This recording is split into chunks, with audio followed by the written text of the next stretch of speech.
العالمين ولي الصالحين ولا عدوان إلا على الظالمين والعاقبة للمتقين وأشهد أن لا إله إلا الله وحده لا شريك له له الملك وله الحمد وهو على كل شيء قدير وأشهد أن سيدنا محمدا عبده ورسوله صلى الله عليه وعلى آله وأصحابه ومن تبعهم بإحسان إلى يوم الدين. أما بعد، أيها المسلمون، اتقوا الله تعالى واتقوا الدنيا فلا تغتروا بزخرفها ومتاعها واجعلوها مزرعة للآخرة واعلموا أن هذه الحياة لا قيمة لها عند ربكم. وتدبروا قوله تعالى حيث قال لنبيه صلى الله عليه وسلم ولا تمدن عينيك إلى ما متعنا به أزواجا منهم زهرة الحياة الدنيا لنفتنهم فيه ورزق ربك خير وأبقى وأمر أهلك بالصلاة واصطبر عليها لا نسألك رزقا نحن نرزقك والعاقبة للتقوى. نحن نرزقك والعاقبة للتقوى. نسأل الله تعالى أن يجعلنا من أهل التقوى. أما لفك تنكا ورمضان كعلى بركنا. اللهم لك الحمد كله ولك الشكر كله وإليك يرجع الأمر كله. أنت كما أثنيت على نفسك جل وجهك وعز جاهك تفعل ما تشاء بقدرتك وتحكم ما تريد بعزتك يا نعم المولى ونعم النصير. الحمد لله تنوب عليه رب العالمين دافع بيتكيدو ولي الصالحين على دي مجرب كفو بشباه ولا عدوان إلا على الظالمين. بلو فرا بنو لغة دابة أبي بتواني كلاو لكا يرتوانو أني ما توانو. والعاقبة للمتقين كوي أبي اللبن على يسرع جمدلا أم الشريعة وعلى كلماتها كالشريعة على كركتينيا صلى الله عليه وسلم على كشين مجيد على كركعنا سنجو أنا كصحابه أني ما هم صنع كتكون في تشينغ فكتاسي القيامة سنغسل وكو أسلامه أي ولد كان غرب لنداء التقوى اتقوا الله أيسر عليه. على كركع حديث النبي صلى الله عليه وسلم أي مو فتني أكو كسرفة لو فناي أبو فاين كان نصر عليه تومنا قرآن النسون ناي كفر لو توما كسرانغا كيو فناي وقريدي وتكم لو عليه كفر على كان قريكم ما بيجو دون وفهم فنانا وقال كرك حديث أبونا نفعله يكتو كتوما كو أنغسران وفهمنا من الدنيا جيبه وفهمنا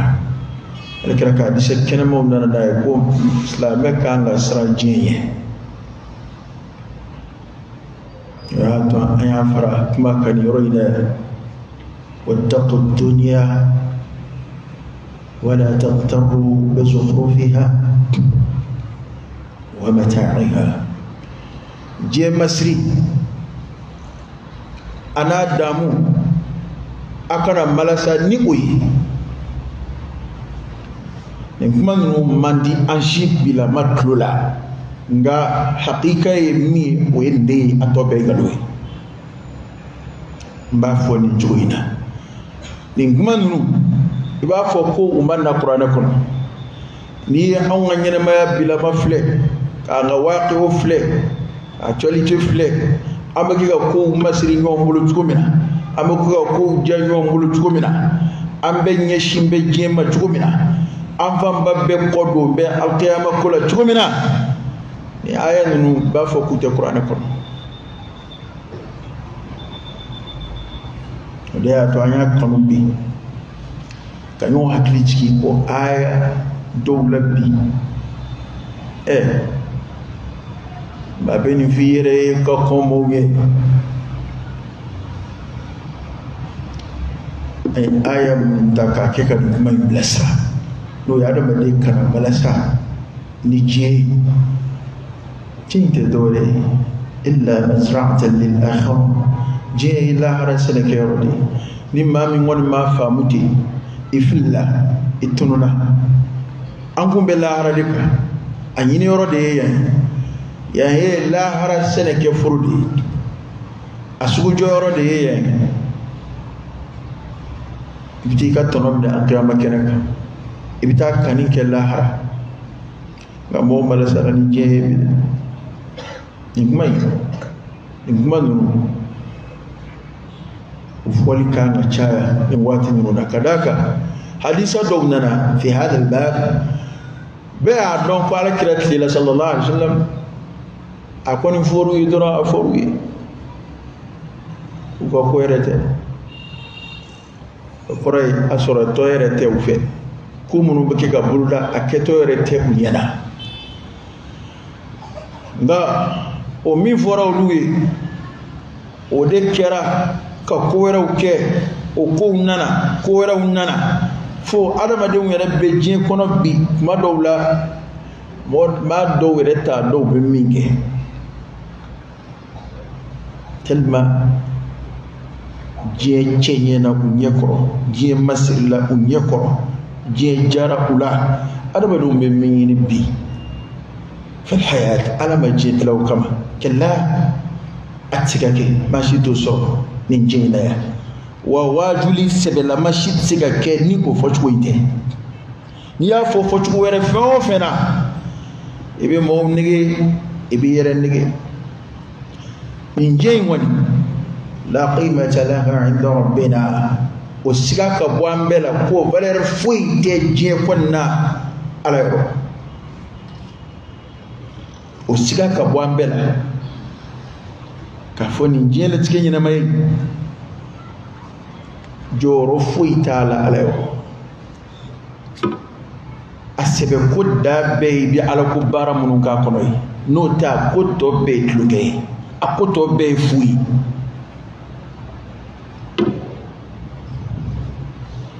ala kira wadi fa sallallahu alaihi wasallam ako kuma mi yece ka tabe kuma beka ko nga don dala de kuma info ko shairu ga arabu ka shairu na onda tekene de ako e labidu kuma mi foti ala kullu shay'in ma khala Allah batil ko fe no ta'ala ko ni fudu fe bi bolo ko ala ko taala ibe yere mala sala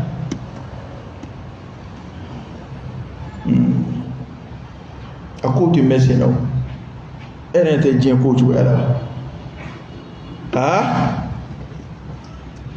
ere skide nyena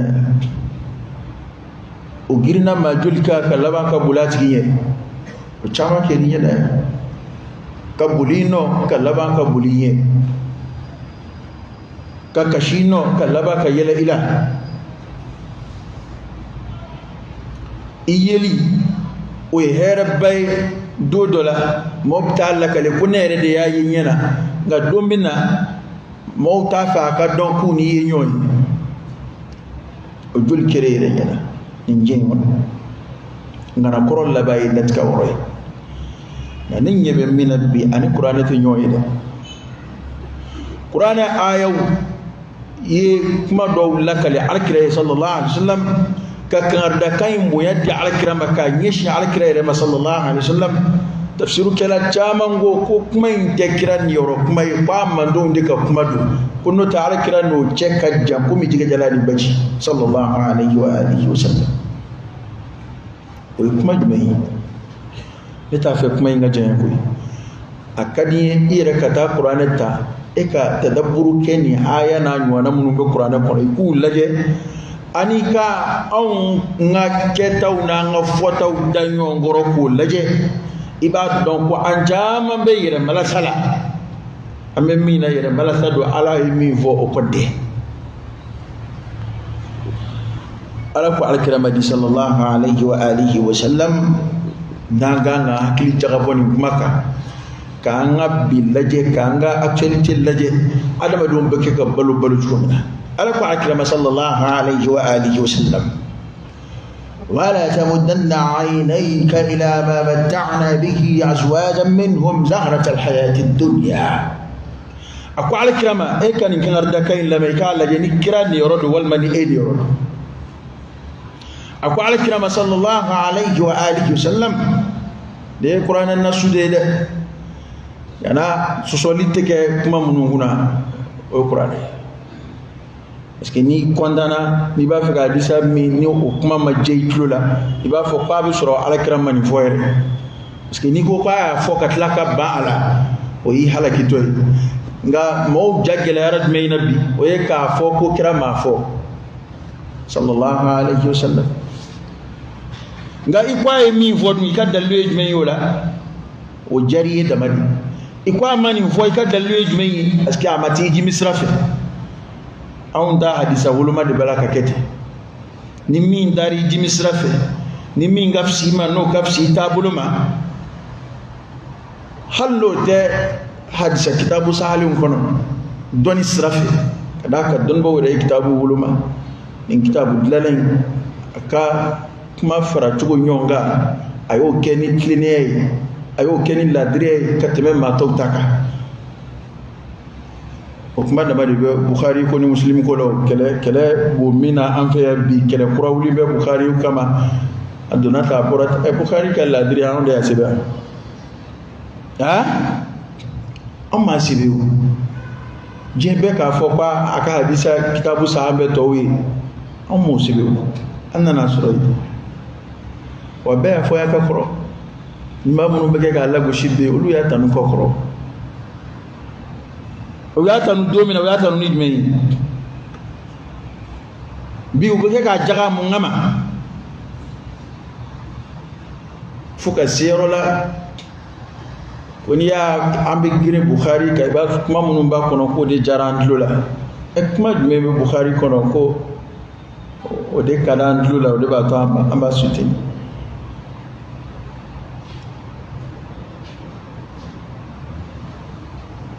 ni ada bakumai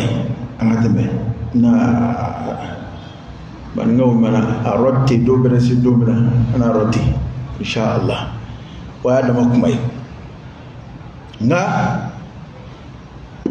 ni ayadi Quran kono surah Taha ni yo fle aya kemeni bisabani kilina adam ne kemeni bisabani kelina kana bla kemeni bisabani flala hal ni be Qur'ane taradile kanwere wala ni psiko de kala e kata fle kuma min foray ani ka laje amalaka mo nigi ni kuma kam mu yibi kelum de ka kira be prévoir kabla sallallahu alaihi wasallam a fo kwa kuma de binanna mamunu mo wele kana alama o do were de bi yele ma ka mo gien ka bo alama ku kodo la halala ku fli asira ro la ke ka hadisa do ka do were do be sira damunu na mo ka gele a do fodo nanna insha Allah ako alkrama kaniya bamba wala tamuddanna aynayk إلى ما متعنا به أزواجا منهم زهرة الحياة الدنيا كو كنينيا بامبا كتا فما نينون دا متنمي كبني نما يا مسرولا مسرين نونا من دكلي كبني فاما يلا كبني نفلو سبكرو تشالا كتا سي جما جامن يوما o nona mun flu bolo jelatke masrula jembe dia kula na be je chenye adama de nye koroki dusko dulo jena ko kaninya bamba kata uma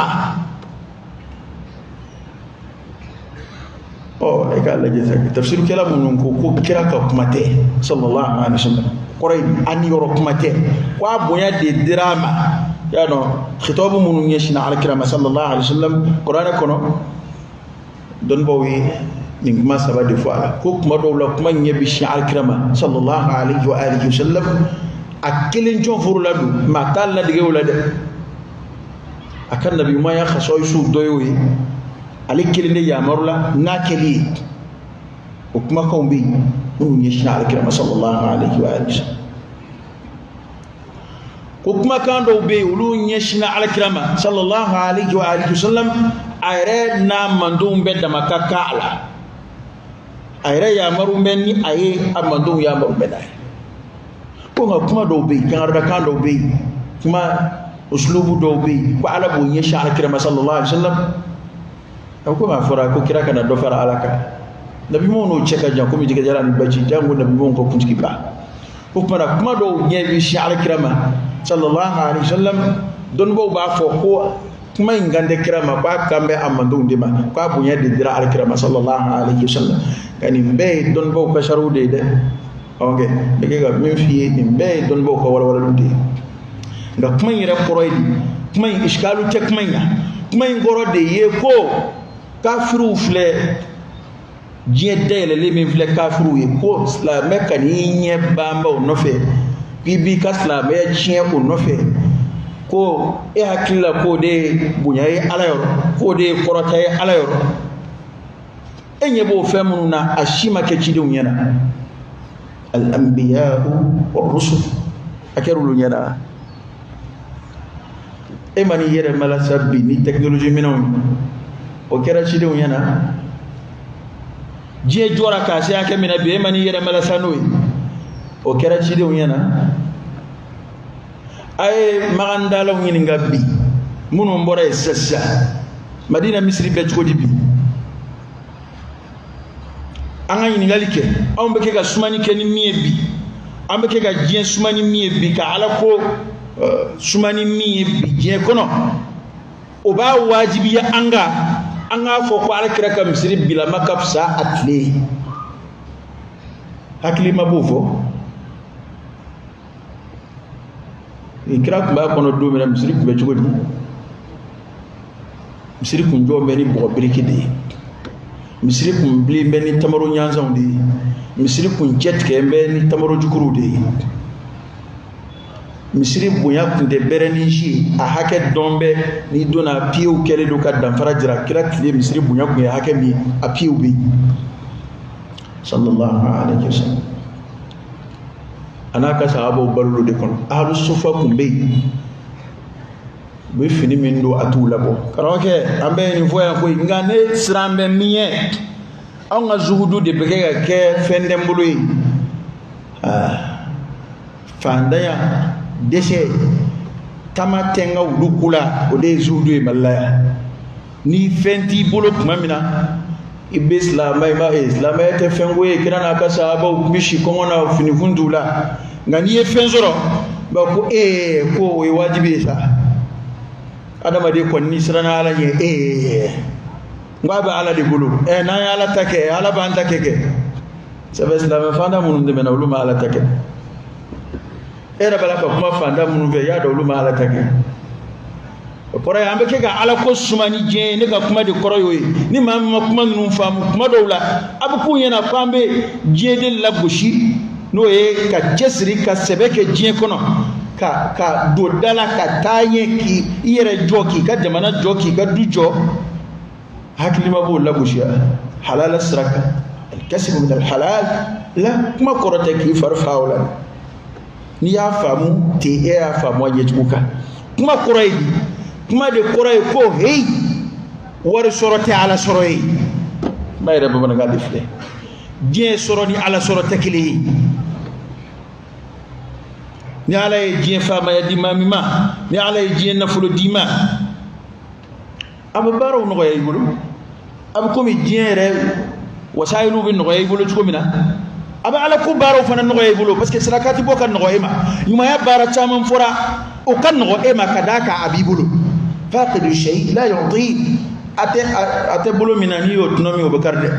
ate aqimu salat wa atu zakat ay jaga di o te na folo be mi bulu yo ay na fakati ke o te abi bulu yo ay ta hiji o te sebiye yo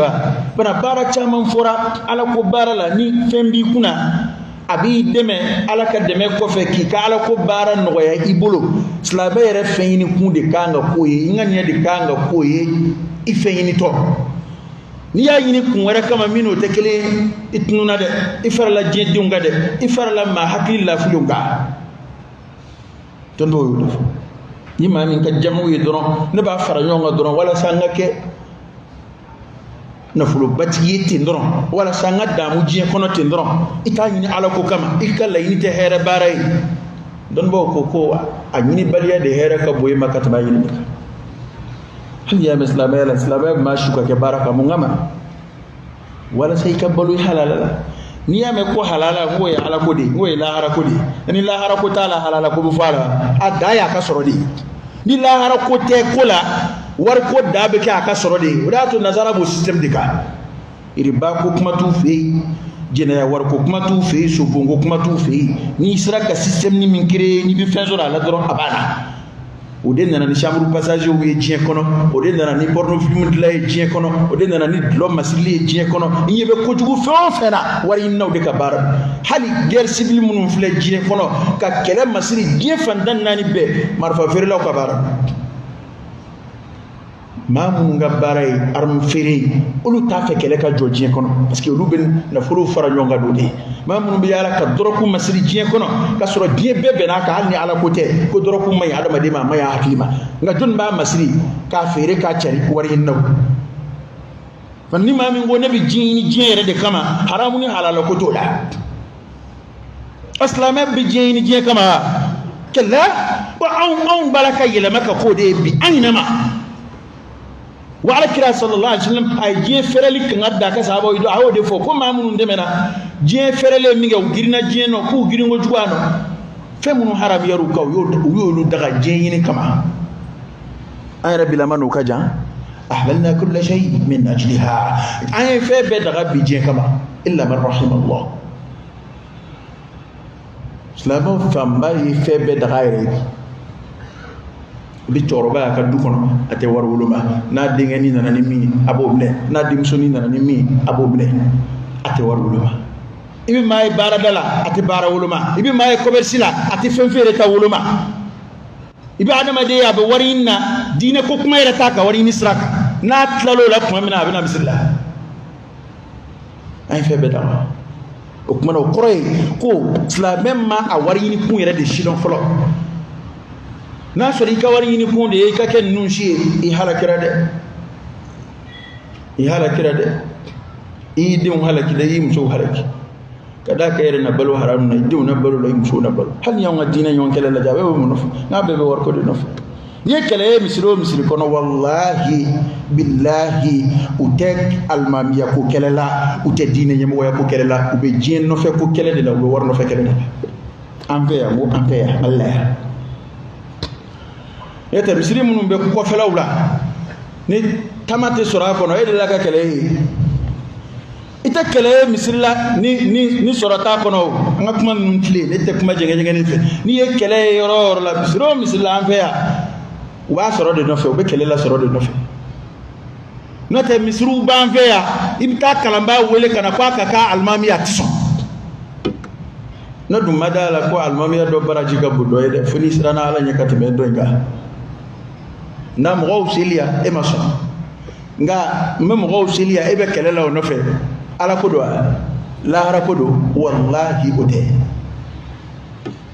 che do be fango fo yon yi ko fanire ambe ke ga jie pari tuko mina bi parce que awon re fitnena awon yebe mina abe comme islamé ou be ke ga e bi jamena ire ka e atetende kan yere mala sade e nyebe ga bo munu fe olu balaka sigara mabbi uma saada soro ga jie ko ina ko uma baski soro ka jie ko ina uma kunanja soro ka jie ko ina olu do be ke ga tubi ka siga alama ay ngalike anga yang commerçant ba buta melata mamunu buta munu nga jamana ka ni mamun ka jamana iqama soro ni papier soro ka jamana papier dama soro yakila ko yi dole dala ma do wolo laye ka moye ka bara dalu mo soro ka na fulo fara nyonga nga buke ku yere fa su ka shife adon keto ka kuna njanyini u keto ka ni lafiya nyini u ma soro fiye fu duna slaba yala kuma mina datu alayka nabi alayhi sallallahu alaihi wasallam ko kana o fon flede o hera munun fle kafu kana fle koroydi akoro de kwa nywana haramu islam man ya sura halal kuma koroto yi kuma at-tatallu' bil qalb adama de duskun ka yenge ka ta fe ma duskun sugula ni ay ibi son ka ko be ke wala saka soro e ma e mabra qur'an ba fa ko ga yini ni ke ay la harabe yini ni fa wabtaghi fi ma ataka Allah ad-dar al-akhirah ko ala mindi ma la haranyini ala ama sele jienta ma ay mon vola wala tansa nasibaka min ad-dunya ko kana yini yoro ni ko jiena kana yini yoro ko jiena ko kana yini ni ngo ngamimbe yini o jme yo la hare nga kana yini ni ngo de ni afora adama de ichira kundo kama nga kana yini ni ngo kana yini ni ngo o tsika oni don tsika kekele de iwuli kun yere mi ano tekele iko ma wuli toma kana yini ga montru ko de wali kana yini ga ver ko de o koro ko abse ga ta ka soro tew nga tsika tani minde ma to faide okay anna kunyere ma to faide fa na alakira sallallahu alaihi wasallam kwa kana nye bamba kafiru je jale min fle kafiru la ja kabi odo kafiru be ka alakira na no fetu baw dan je ko la kabodo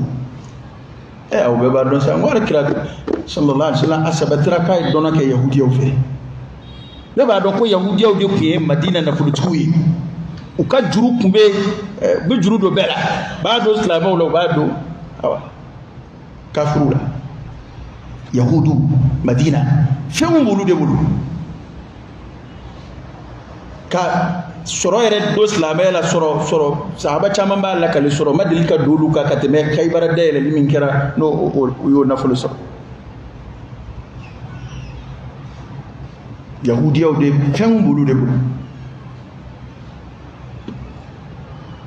alakira sallallahu alaihi wasallam asabatra hala yidono ku fe shawla riwaya wono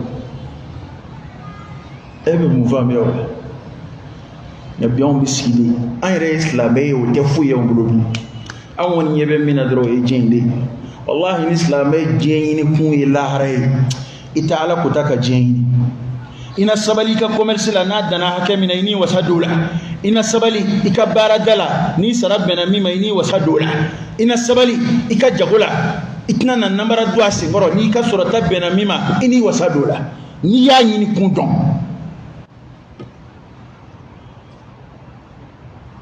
ote ni mami jien fle ka masri fle da de bola jorote yo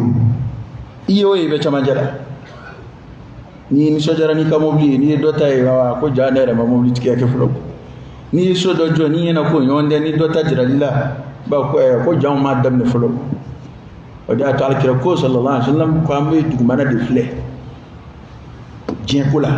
o koroydi akorote ko adam maditi fadia kuma be ka kuma infam akorote ko ma nyete bo ma ka herefe nga ko ni be jien fle ni fenye ni kamunye ni da mutanye kika laje mamunu bi duguma alay here min ki go yi jona ga ala barkada ko ngamunun bi sanve ni tura kulu fle mamunun taka ceytay na fulula famayala jahula kuma bebi fitne kuma babe kenyana ko ja fuy tene bulu ala dindo fe jona barkada de kada ala la in shakartum la azidannakum la in barkada mbajiti na tanke enye be sanfela damadila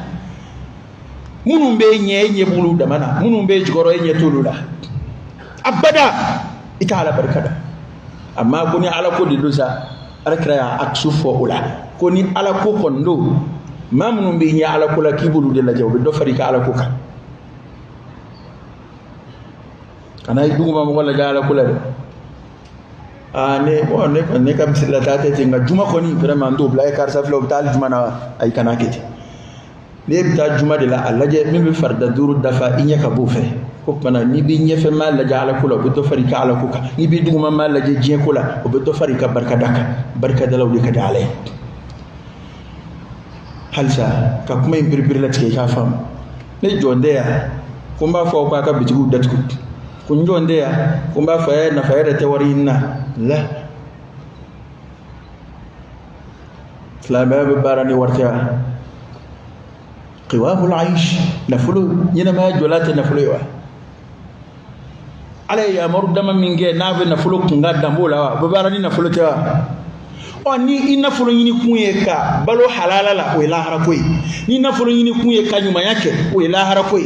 nafulu nyini kunye ka ala jeyini naye o ilahara koy nafulu nyini kunye ka kuni yere ka kari ni yere ka daka islamiyya te glomala fe atembalanya fe atay kake manara shile e ma delite fe ko islamiyya ba ke mecheyo la islamiyya bi delit daga wati de kono do rabila wati mina yana kawuli geleya bila yana kawuli ni geleya yi soro geleya bi se ga delli daga mai bi delli ke yano kawuli no wulla khalas nga ka fo ne de kambala ni bembulu ngam mece de delli islamiyya mo sura dimashi fana ni ay na fulo nyini kun la je fil islam mo islamiyya la de ni teslamiyya ne kandima an go islamiyya de la ni islamiyya la je adama de islamiyya bi na fulo nyini kun gama o be ala koy o be ala jeyni o pana mami chesri mbe na fulo nyini yere la ala jeyni de kama ka shinji tugunaye ka sadakati bonaye ayo de yalla kira ka hadisi sallallahu alaihi wasallam par kira de laka sadakati bof samandi ya foka fo aya soro ma do ba ala kira no fe ukumbe nu ka fanai uma ko te fuila ukumbe nu ka fini ngolondo nu ka konoy nga sadakati samandi ya fora ka si hakela kwa do we jele ni juruta ka do ngoko ka do doyini na u doyini ku yejmeyi wala saka sadakati an islamé jeyini kum bekera menda mu damay fuka na ke eyena ko o nyenama niveau min ni esero la o de koro e ki ko kadi alay o de islamé manya retta ma shay anduna de anduna e ka taala krana ka sabo shi ko kalamba e ka tu balu ko kalamba ni ala ye no ya ke ka temo ka ma foko sharia ba wajibi ya ko fi ka sigi ka ta ke onyo na ida nga sharia de ba dirila ko o korata ki ko ka da alai ka daka mamun nga zina sabara ka da alai ka sabo ni burju beka olu balula ko mina flenni ambe ba no ala kira balula ko mina fo ne o te fendu go de tar kula sallallahu alaihi wasallam bi hali mo ya don follow de ba fo de ko ala kira fanda de squanti ala kira ka duwo do bi an da ba fle bi ko e dangay ala kira ko bi garsina ala fe ko mina ka da hakemina bi ma do bo fle dangay bi kuma fo to baraka yelema ko kuma ba ma fo ala kira ko e fanda de ko fe be ba ala kira bu sallallahu alaihi wasallam ko ay nyame biyoron ko kat ke hadiya yi nga hadiya yi me wala batudu amba ndaw kan ge me na wala kira dillaku nata akone ba nata ay bolo shi kuluma nin kulun yana sanuka kenebul kone ba nata nin kulun yana sanuka kenebul nga le sabakana temena أو كما قال صلى الله عليه وسلم فاك سرنيا بصدقاتي كبامبيو نيه فمر لي ينغرو على اتولا فنا سرنغمبه كولا سبو جرود سر لكم داك جرود يولي حكي وكغلن كتم صدقاتي ان انجندولا كتوغا بيكا باركلو كا سربلني تيكانا كموكا جرود تيكانا كتا نيمايو كيكي يورولا ambisiga ifede kwarite toyina barajini do koni ero fana mo ban fe ba soro barakelo ka saraw balane bakana mo ka juru balane bakana munu balaka kani ma fo na fulu ci juru de okay anga ko fo ko no ba en do kan na sarakati bo haram ya no be ja fo ko ni juru bila e du ngol juru e juru VIP de okay juru fana be juru dalu mawte juru kungo mawte naka di shini ba besara o bara nyonya tabulo juru ngando ma ngambe de emmi ba fega duma yake nga mo sile fle ku ga hake kono hake tu ka hake duma o kafsa katime duma yaka o roita nga kuma di koroyo ben akira sallallahu alaihi wasallam akuma fan zoro ababe do ala ko inde dafe alakira ma jama'u aka sahaba kala jama'u la abada nema fi kan nafulati yayi haramu yede ga alakira ma mo kala la alakira ma yini sallallahu alaihi wasallam wa kuma ba ku mo da de cheka bo jema ku hakiliski je kula aha ana te nyina ma yatinye de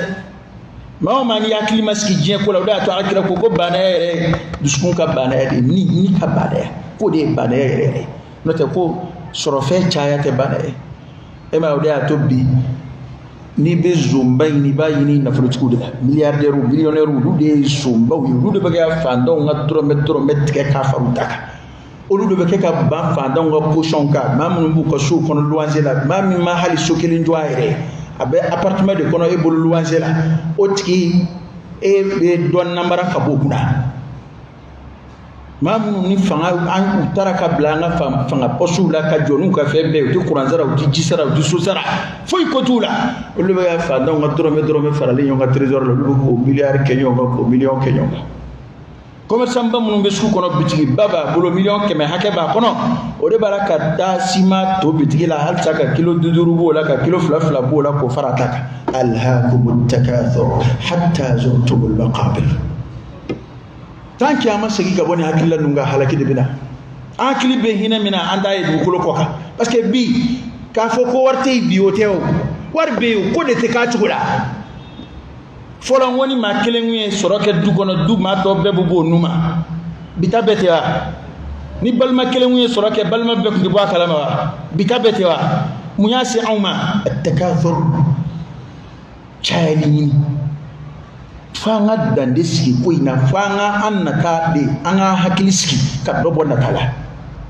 na teite ala soro ita da maniya soro iteke fuyi o de ato folo na folo depuis barake mo ngabi mo bara de ken na folo e kon baka ka fara nyonga to fibit leka taka tuti qur'ana o de fode hatta zurtumul maqabir e bi to fara la nyonga ti ko no kanga kenai ko titeme na chara kuma mina bibbe ma dinde shi da rodo bito lati fo yere semira bo akola hakimu dio de fa na folo mako بئس الرفيقان الذهب والفضة لا ينفعانك حتى يفارقانك كو جيون فلالا جيون لا جوما كو جيون فلادو كو سانوني وردي با فلاتي نفا فوكا فريلا نيا نفن لي ما فنا ايره بوري بوري هل براجيني تي ني وار نفا يتيكه كونو وار يره تارا na tara abi fedo sama kasima katanke ayre be abi te ndorondi ikon mi so jambe na te doro ko chama mem war mara le dum ala de batikito ngani kuma fana korote ko war mara harami ngay jantu yere la ngakuma di koro yoy jantu yere la koro ko kay on be mara li modeli minabi o te atefo ma haramu de o te hakli yere tila ite ko do na yere mado la on be ke katani system do bi hali nadara o take على جدي إضاعة المال الكريم من فضل صلى الله عليه وسلم فلوت شيني كان فلوت دسرة وفا ما عند دسرة منفع التبذير الإسراف إك على جد القرآن يكما منفولا إك إسلامه كواتو ولا جبي سيدنا علي بن أبي طالب قال أقول يفعل يكونا أمو دودي أتا توفلي والما دودي أن يروك من ياما هل جاء وسيدك أبواب وجهه في مغوب جاء دوني ما يشي ikanga maya wore mun ke ibo be calculer sa kono ko be jagama donc may bi to jasoro ki ibi maya ke awa ibi jagabo fana parce que on ngakiku on woni yam yala ko famu bi kateme sahaba ko nya famu katebe be e akanga fe ba ko yi maya kele yi fon sire ni wale mun bo wale be buluda parce que ala ina folo bi ma ko be ka jagama do rabu ka jaga maraw koro san kono ka keka wadula mo nu ko fon ko ni nam mo ba fa kunu ma kala ameni bela ke bango jun bango malakul maut alladhi wukila bikum ito na kuma donde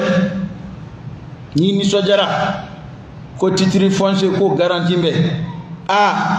ni du ko kera titiri rete titiri adama de shite titiri garantie foi ta adama de ki to ko baw kuna te dro ya ni ka duje kwa atible o jujjul kera wela o sujul blasra o sujul kibarume ka barata ambe yere mala sala bisigi kana nga mawdu o yitme angana yere mala sala ni jie jaran ni jie jari lay ni roya la mi mino fi o yitme alla je ni sira ka minga ala ya naka buibulo wal mayani ka bwala o dama de itay ni ala je jie dayele mami fitna nana de illa jarabito de fili ala fe kadaka awi la jarabi fili toro ko damay la jarabi te toro damay de wallahi hera la jarabi ka jugu kuma dawla ka te toro ka ma dawla jarabi ni toro e usraka aku uma ba'ala nga hera doni shina ka do kafiriyati hali kuma munu ban fe aka fa ko ni soja de kan adama de ma ko ni soja bi do farashi ka chente o ilmu nafsi kata ba mun ba adama de kala adama de kala na wote dina israel ni soja di katolika adama de fa sabit o sabati de ni madanga kuma na ba misali fi ni kubu tara jamana munu na balondana misali do nte balondango kiri no fe misali do kubu manata jamana na o kadongo kwa kera jamana na ko shuma bo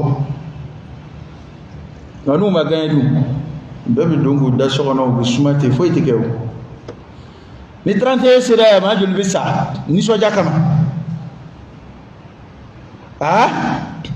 ni soja di katil ga na defa parce que ni adama de ni sojara atte dan ya yere la Allah ba be kodo ke hakilita miri abada ayata do kapsika ودعت عليه نسوجا فاصون دو فوكاليتو انه لا يحب الفرحين نسوجا فاصون دي بعد ما على تنيفي adama de manga so divola pananga jantu anyela ala ni kangari da alkire sallallahu alaihi wasallam kangari da kanyon di yoroi aunde jonfuru la kumaini ko anyebe mina je masirlabi akana malasa akana ngodo alala o kuma khulaso e mi o korode ye adama de mana fama ya soro ni je ngono ya akana kinyana ko ikokadi ala yo da fi kera fama ide allaje occasion fursadu ibseka no do soro fama yina ni la diriara ala ni tlena ala ni hereke mowi ala ni mo jigitu ala mana o sarami ni bo soro sade o de ika fama ya ni yoroy ika ala kula na fulo bo chugula dawla bo chugula doni bo chugula ala ibe magar ske fofena ini yoro ya lammi ni jena tike fen surata no yi ala ko bara mingala note ka fo fin yere zatu de koro ki ku kadi ala o tesawa bay parce que no tienti era dron o koro because la mawdi tate tien hatta al anbiya war rusul qur'ana ma fo ko ci de dof sa do ya o ma fo o nga ci de nduru ulul azmi talaje ulul azmi fora no ci de bele ba duru masa sulmana taala awa kabi jien dara fo bi masa sulmana ka fama ya juniyo nyonge alika kiraya atlela nabiyumando cidendo masakedo nafulu konde wa ala kulo fengulo ya mami nyongulo mashi ka fien kolo aye fien de bina ka tapi korota ka ta tugo min kadai ani avion te kile la yutasawwar hakli re ta famu qur'ana de ala kana ka jina kolo ay hali jina kafir munun ta ala batu ulu be barake dinya ke abulu masasul bana nga ona tabbe ala keto ka kira unome ay kira duru min to mo kira tawla kolu kafsa tawbe masasul mana makula ayre ko kira mi mako mashima tuwa no fe ko fo jama kulu fitini o bala nuhu alayhi salam nuhu mimma boya ka mo bolo doji wajama matwa no fe qur'an re de yo nga ma duru min do mona kulu kafsa towi nu humbula ngam masasulu mana ke ula nya misali ata chidi nga kuma bana yo do de te ko fe gabi an ya fam de ko jien soro de koroy ko e de ko gadala wallahi abini kuma nunu abta mo ko ngulo photo ni fe ndu koro wallahi ni temma kelin ko yanga jamana kaya akoma saraka do be hakilla imana ta dina kenaka o ala inde fo wallahi ni ala ta ka ala bi ta ke abu fo were sigile yana kuma do were ba fo amini wo indam ne kuma mina amma flade kundo amuni teme maduruka babinu nana ni shegile janaba nana ni keme flay ngabiya were ne bala no kera mo bu kulete okma na ma kuntura ma fladi sabaina ko ra ko ngalodo parce que on be ke ga jira de ko ni eche o ko ala ba de meni na fulo ya ba de meni jamai okma ni na o sabatira tarikula o ko redi nu na kam go nu na keleyon da de ke che nu da de che no sabatira ibrahima de keleyon da ke che min be ko go kelewe na murudu ni masakedi je mara masake mun jatira ko ma nani mi je mara kafiri fla ni islam fla kafiri fla ina na murudu bala asira wala riwaya donnana ko donde mena ibrahima akili ne ba fo la ilaha illallah ko alama ala welito ko ala ede kili sanve awa ne ra kili ndo ya de ma wara shita fo ya la ilaha illallah ni ne kili de o kuma ndeme akili ngara ko ibrahima kana ummatan qanitan akili ala akili njate jamai shabu peuple ko ibrahima kungeram mantuyi akili ibrahim alayhi salam alifa nabul lazmi kono min fil tasma kono ana islamu wa islamu kala ka don angana tu ka tulunge ka hakilla amaki ga mo jabbu shinini kuma nunde parce que ma be ibi do kamete ka alaka deme dambe kana ayrema parce que ni na fuloy ni diena tike fen soro tawi wa karamo famba beluna nusigira ima wera ka fo wal ma doka fo sigile nyana utikma o foni ngake ada fo ati temena ngu nyomba ne ya saudi dabla ni mingi fen soro ko abade nyana fe munu ma fen soro lu bade mala ngulu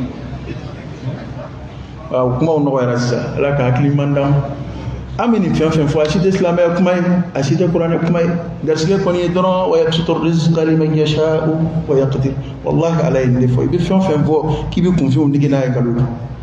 ala de ko gasle ndai ne de mo dula ko ka balo ne de bu ka balo tlaw ni yonje atla to ni do tata ya do tay ala o du ko roy mi akunyo ke mo ngama wala sa do ko lo doy ni ni be son ka waraka Qur'an yo defo ko ni gaske kun wala ngandara ni damakala ko mo kumbi yada du fulu de ko afla be ma soro yada sira hakemina jangu ni be kun ya soro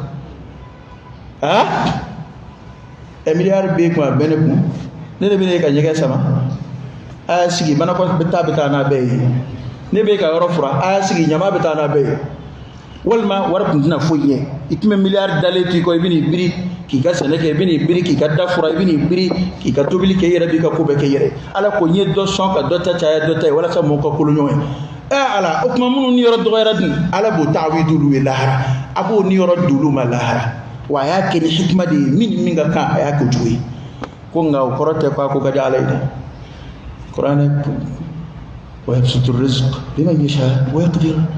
gaske ferelna kuruni tahta mashi'atillah o ga alaka sabo yakono o te ngo kadi alay wali ngo ka way ni tar ku laje islam yu mon temena na folo bubulo fa ma ya bubulo ni tar ku fana laje kafiri fi un demena munu ye bolition ka shaytan bato ka ba alla ka ba cidewna ka cidew fa nga wi febbe soro ni jengo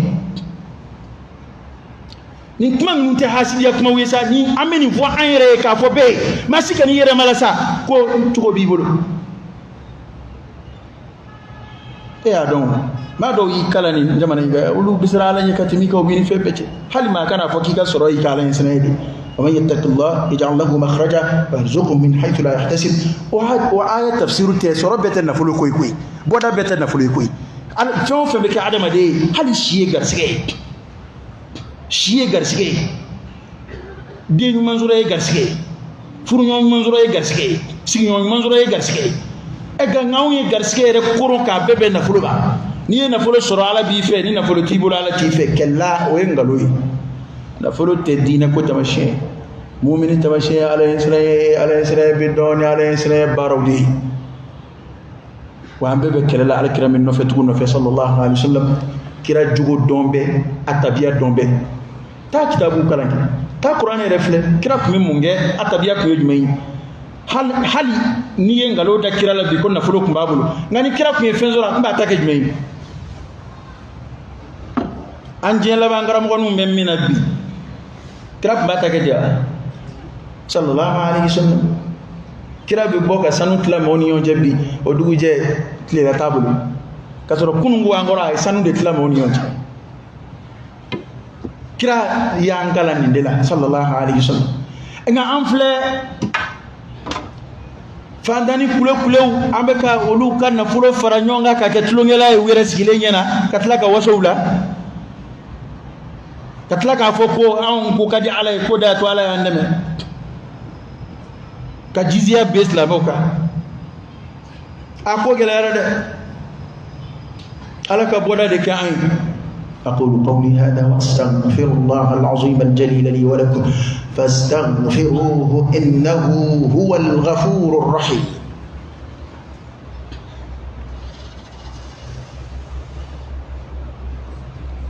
الحمد لله رب العالمين حمدا كثيرا طيبا مباركا فيه وصلى الله وسلم وبارك على سيدنا ونبينا وشفيعنا وحبيبنا محمد وعلى آله وأصحابه وسلم تسليما كثيرا. أين آية وربي نعم وسادون كلينا كدوات شواك أين علي كنرد كريم صلى الله عليه وسلم وكنا كافر بهير منا كاكني يبامبان مؤمن تسكون تدلو جينا كنا تسكون دلو على كنا إن يبامبا ونفع أيوه فمي ako ni nema min flanina ya duma jin masri minina ya duma nyake de linaftinahum fi wala saku fitna ala kula jara yayi ya da anta fam kula jarabi ke bala ba da madin la jarabi na fuli an wana kila dro la jarabi asro ay accident ke la jarabi asro abulu bana ay milliard soro fana la jarabi de asro ala lajrabi miliyari ne ka laje nasura bina ke min ash-shakirin nasura bina ke barka da laula kada ka fanye fan flade ash-shukr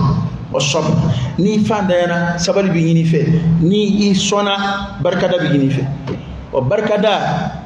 yin don wan zabai a folo ka don ko here bora ala yoro e ka chete e ka chesirite o sababu gwanzan aflana ka ala jeyini here ina asabana o de kuma kai sai ka fa alhamdulillah tanuga alai alkirako sallallahu alaihi wa sallam kalima latifa mubaraka ko mama son fen voila a here fen ye here do manna ma shima fen here buyana tugo ko jari tugo akira du jole bane taraka ni ifandana manaw akira do yiweli ka mobli daga bana dimaw fo amana ke fe ko nati ko alhamdulillah ko fa ka suro ala bina sommina o barajila o kabbun kateme fe min diramaka ay fe min mina bululani ko fo akasuro ay alhamdulillah min fo o sara here kabbu ay ala yo katema min sura تعالى أوندي بيجي غير ما الأساس وأنا كرد لك فصلى الله عليه وآله وسلم أقول لا أن أقول سبحان الله والحمد لله ولا إله إلا الله والله أكبر أحب إليك مما طلعت عليه الشمس. أقول محمد كافو دكرين مدينة سبحان الله والحمد لله ولا إله إلا الله والله أكبر ونك مدناني ني على تنكناني نكاني فوشين كلي o kadne kasako fe be katle yingira fen fenga katle yingira fen fenga koroy e mumbe jin kono tliti yinge minga akoro de koni nguma dennani foko kilinga dale kadaka sara min bala kadaka ala diɲɛ min bɛ sɔrɔ a la ka d'a ka kumaden naani ka bon ala yɔrɔ cogo min na ko a kumaden naani fɔ ko kelen ka d'ale ye ka tɛmɛ diɲɛ n'a kɔnɔ fɛn bɛɛ a ko an bɛ arakan fila min seli fajiri yɛrɛ tɛ dɛ o ye farida ye nka an bɛ arakan nafila fila min seli ka kɔn a ɲɛ ko o hɛrɛ ka bon ka tɛmɛ diɲɛ n'a kɔnɔ fɛn bɛɛ kan ko jɔn ka soli ka bɔ ko kelen ala nɔfɛ ani ka wulada bɔ ko kelen ala nɔfɛ ko hɛrɛ ka bon ka tɛmɛ diɲɛ n'a kɔnɔ fɛn bɛɛ kan a ko a dɔ la kelen ka ɲaamɛ bugɔ busa dayɔrɔ ni alijinɛ kɔnɔ ko hɛrɛ ka bon ka tɛmɛ diɲɛ n'a kɔnɔ fɛn bɛɛ kan ka d'a kan ni nin kuma ninnu fɔra a bɛ bonya hakili diɲɛ n'a kɔnɔ fɛn diɲɛ kɔnɔ fɛn ye jugu hali n'a fɔra k'a bɛɛ ye ta ye sisan i ta yɛrɛ yɛrɛ o ye jugu wa kuma bɛ kɛ k'a fɔ ko kodɔn kumaw don n'a a ka f'e ye sisan karisa i filɛ nin ye hɔn mali bɛɛ y'i ta ye nka i ta yɛrɛ yɛrɛ o ye jumɛn ye i bɛ dumuni min dun mali kɔnɔ yan i bɛ si mali yɔrɔnin min na yan i bɛ fininin min dun i kan na a banna hali maliyɛn bɛɛ t'i yɔrɔ dɔn i yɛrɛ t'u bɛɛ yɔrɔ dɔn i n'u bɛɛ tɛ se ka kuma u b'i fa neni u b'i ba neni yɔrɔ dɔw la i t'o mɛn jateminɛkɛlaw y'a jateminɛ maa minnu n'i ye hectare kelen jɔ k'a kɛ villa ye walima n'i ye demi hectare jɔ k'a k'i siyɔrɔ ye jateminɛkɛlaw o tɛ diɲɛ o ye diɲɛ jateminɛkɛlaw de ka jateminɛ ye ko n'i y'o du belebele façon ye mɔgɔ o mɔgɔ bolo min ma jɔ jama kama komi maa n'i ka denbaya dɔrɔn i ye o espace façon jɔ ko i bɛ mago ɲɛ ni min y'a la o tɛ tɛmɛ 30% kan k'a tɔ 70% kɔni i b'o entretien kɛ ten fu nin ye nazaraw ka jateminɛ kana an bɛ ɲɛ bɛ b'o de fɛ n'i y'a jɔ k'a fɛrɛ a filɛ chambre 86 de b'a kɔnɔ salon 15 de b'a kɔnɔ piscine b'a kɔnɔ nka ni su kora i t'i tila salon ni ɲɔgɔn cɛ dɛ i t'i tila chambre ni ɲɔgɔn cɛ chambre principale kelen bɛ yen u b'a fɔ k'u yɛrɛ siyɔrɔ i bɛ na yen n'i nana yen n'i yaala yaala i b'a sɔrɔ i t'i yen fa koyi 3 places ni min b'i bolo yen wali n'i ta bonya ka tɛmɛ o kan i bɛ n'i da o kan yen n'i da o kan i b'a sɔrɔ i tɛ k'o bɛɛ yɛrɛ kan ko i bɛ taa o kɛrɛ ni bɛɛ ye nson bɛna so fa dɔ attaquer i t'a kalama fo n'i ye caméra bila yen adamaden tɛ foyi a m'an yɛrɛ malasa tɛ fu kuma kɔrɔ y'o de ye bon o min filɛ ani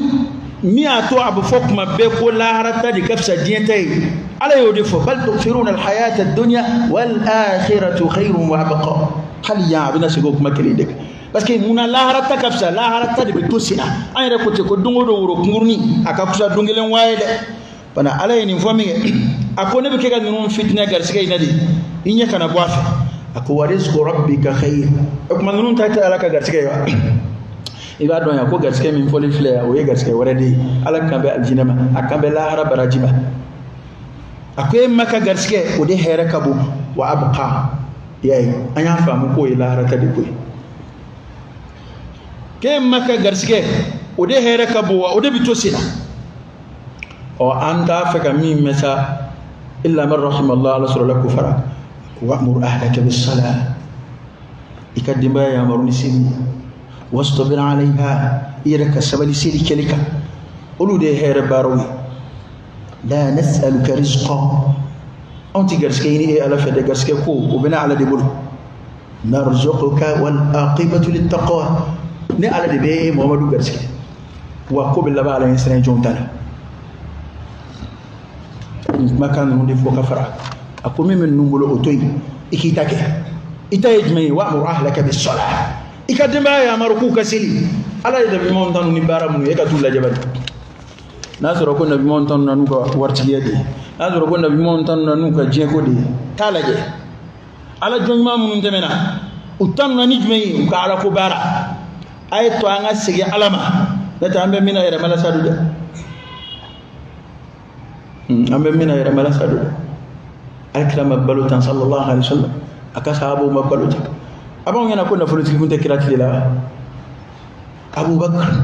Uthman Abdurrahman bin Auf Zubair bin al-Awwam an bɛ miliyardɛriw jate an cɛla tan cogo min na bi n ko ninnu fana tun bɛ ten de alakira tile la sallallahu alaihi wasallam nka u ye ala ko baara o nafolo ninnu kɔnɔ cogo di u y'o nafolo ninnu yɛrɛ baara cogo di e ka t'o kalan kɛ ika la jam be ga tani sira mi bi ana fanga sigi ango anga fam ko soro gwanza otu Johnson ya ala iye mungeni soro yi fama ya gwanza otu Johnson ya ala iye munge ni fama yi dawla gwanza otu Johnson ya ala ibala kam mungeni dawla yi ya rabbi ala bi famun di ama ala ka ande me kudo ala jengi ni safi wallahi fe no ba yoro maje ala la je here la ala kana nya daw here ka ala kado here nya danga kana siga o dugo wala de don bo ko te ko fe na soro likira so bi ki sugula ka bo ala ma kwa kera fentire jugu kinga na soro ko de here ka fode pe papier yini na ebe dugo yini na almamu bure e kabe duna ameriki ka ba e bana ala la ikinga sa to dala ya de here ka bo kataba kada ek me jago kuyin na duwo kan be misiri safa forola kabi bitigi fara e bolo misiri nyama dai kable nyama da misiri kable ikunga sarna songo soro bali ala de klafsa wallahi fon ko ni yasro nakira so we ki sugola ka bala no ko te kuma ina qur'ana aya de du mo da zo joro te kuma ina mabla rodo la ta'ala ya alladhina amanu la tulhikum amwalukum wala auladukum an dhikrillah wa man yaf'al dhalik fa ulaika humul khasirun kon na fuloni de mbaya kon ngara so we ka mamin zugula ka ba alama o yitachine kulu de mabulu langulo bole fi dunya wal akhirah bi bed modila ki mama nganam na ya bi ke chudi de mbaya ko ta ya bi ke chudi dayri me ni ta temenai ima ki be dayri me indila inna lumay e rabita ke do dayri me ambodila la ka klimanda la ka ambalu aslam ya ce ala ka fatul man yalla tuka ala ka halalan no ya ayi wallahi nafulu hera maka dambe anten maka nafulu ti ya contrôler anten nafulu era contrôler hamina na miliyar kilin din zigile masisa duma jigile ba na hablauna okay nga halala siraka amba yina ala fa halala siradika ala kaddu ani drofu nafuluke ala kaddu ani shweni ke nafuluke ala kaddu ani jena ke nafuluke ala kana nya dauka ala kanu gedda anga nafulo manzanu ala kana tiku kundanga ala kana nafulo kundanga ala kana do angono c'est très simple kuma yo damade angode ka anyini to i hakilito alala asorole ko i hakilito alala amana bugun o flaka chugo sa fala haraj qaida inde nafulu yini chugo ana tacho no flayena gashitila madama ikishiraka fo israfu ni tabzir gashi foitila na imana ni kuma nu foibe dagala to do ta sigiti ga kuma taka 3 kunga jango kuma tiget lina wala wismo ko don ko bo feñni ma ni ale re misiri kono ngodo de warini ni ale roke ambian ko e kata yelema ni ya yelema ni ala sonaba ambian folo ko ni ala sonaba e kata yelema kuma fora hakilima be kuma fam ambi mina je ko la bi beba don ko damatemena anga je ko damatemena bebo ambe ko mina ka ere sangrota ka anga ere kesla be yuma ni je chete ne ka kuma khulasa de flèche o te hasidi o te fuyi ni go be hasidi o karamo ka fa ko hasidi parce que fem bulu ga ne go hasidi do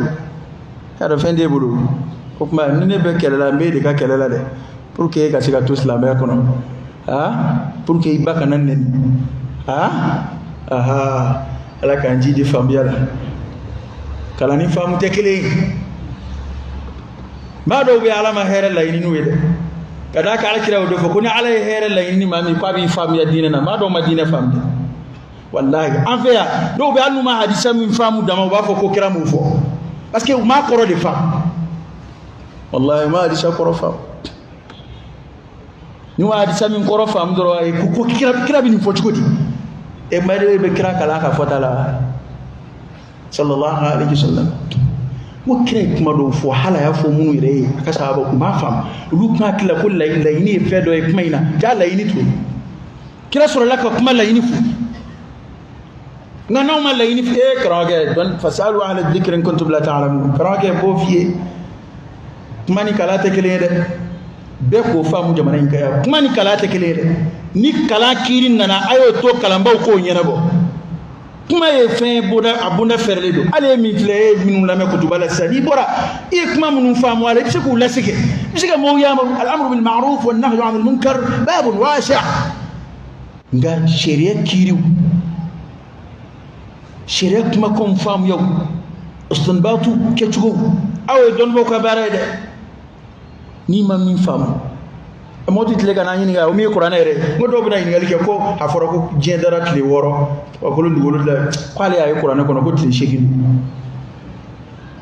parce que a ɲɛ bɛ aya min sɛbɛnnen na a bɛ kuranɛ de kɔnɔ a ma faamu a jate cogo ale m'o de faamu fo ɲɛ de ka f'i ye hadisa dɔ bɛ yen ni e yɛrɛ y'a kalan dɔrɔn e ka teli k'a ye k'a kɔrɔ ye min ye a kɔrɔ t'o ye a laɲini t'o ye sisan an bɛ segin ka taa sa de ni hadisa in fɔra dɔnnibaa minnu y'a sɛbɛn u ka gafew kɔnɔ olu yɛrɛ ye mun fɔ a la a hadisa tɛmɛna usuru minnu kɔnɔ dɔnnibaa minnu tile ni kira tile ka surun olu ye mun fɔ a la anw mago tɛ nin si la bi an kɔni ni min diyara an tulo la dɔrɔn kira y'o fɔ ni min ma diya an tulo la kira m'o fɔ ala ka bɔda kan ala k'an balo silamɛya kan ala k'an fatu limaniya kan ala k'an jidi dɔnni nafama na ala k'an jidi ala ɲɛ siranya na ala ka halala nɔgɔya an ye ala k'an kisi haram ma اللهم صل على سيدنا محمد وعلى آل سيدنا محمد وسلم سبحان ربك رب العزة عما يصفون وسلام على المرسلين والحمد لله رب العالمين قوموا إلى صلاتكم يرحمكم الله